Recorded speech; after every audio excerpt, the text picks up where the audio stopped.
We do have a purpose. We may not be perfect people. We may not have perfect situations, but we are still significant nonetheless.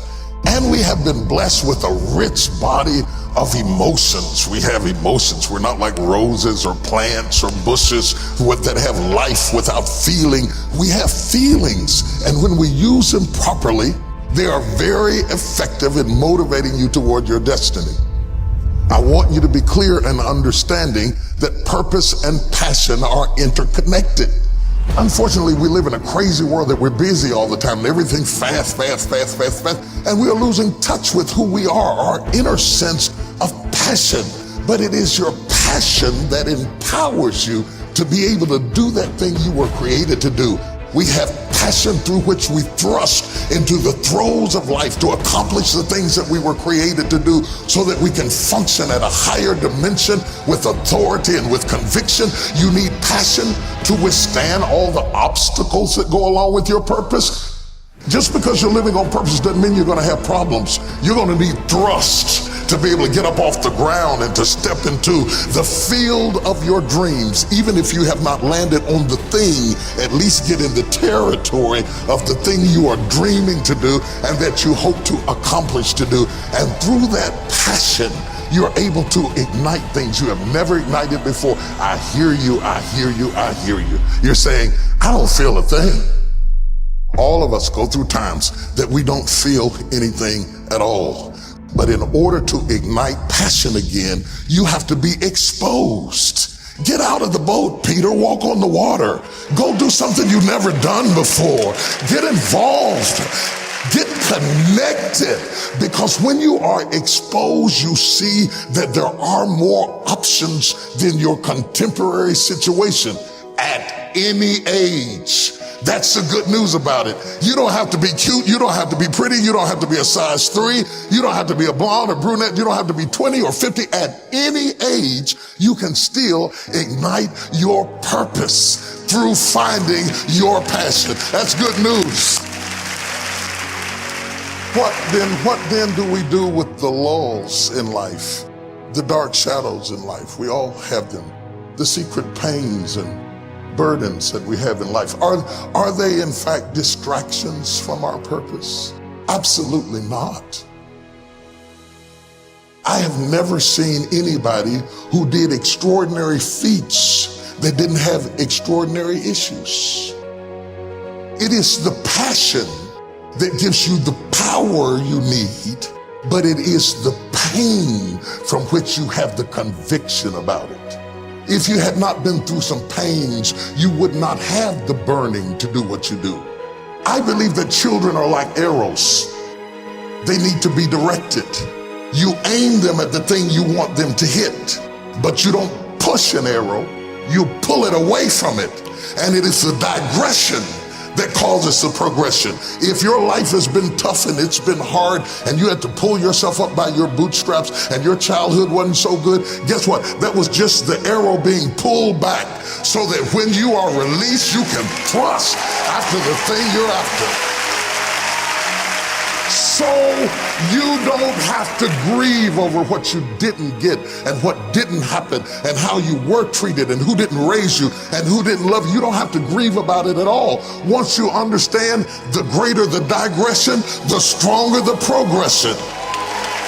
If Nelson Mandela had not been incarcerated, had not been mistreated, had not been ostracized, he would not have the passion to do what he does. If Oprah Winfrey had not gone through the things that she had gone through, she would not be so committed to making sure that everybody finds their purpose and finds their dream and everybody gets healed and everybody's okay. I'm telling you, what you think is working against you is actually working for you. My challenge in our generation is that gradually through entertainment, through television, through media, through every way possible, we are living in a generation of the dumbing down of ideas.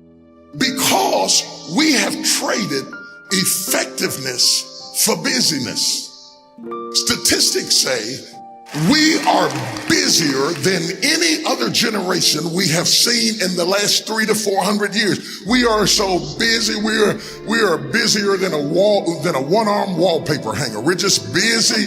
We are just as busy as we can be, and we think because we're busy, we're effective.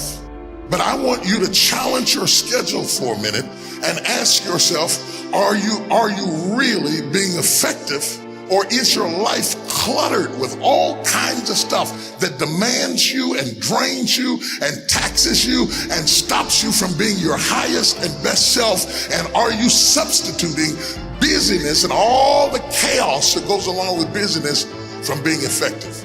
Let me tell you, a bunch of scientists got together, they began to do some research, and they begin to determine that 80% of the things we do are busy things that we do in an area that is not effective, that the average person only spends 20% of their time doing the thing that they are really gifted at, created at, passionate about, excited to do, and the rest of it is all the dismal, dumb stuff that we all have to do in order to survive. Just crazy stuff that we're doing. Wonder what would happen if we would go from doing 80% of things that are busy but not effective and 20% of the things that are really effective if we would switch those numbers around and only give 20% of our time to the things that we have to do and 80% of our time to the thing that we were created to do.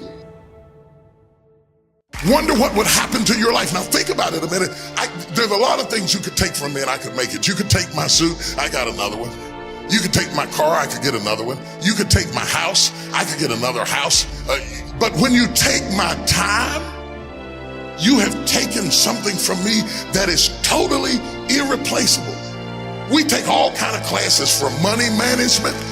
We know how to manage our money. We know how to repair our houses. We're working on our hair and our bodies and all of this kind of stuff. We do everything except the most important thing is to value our time. It takes time to be creative. You were meant to be creative.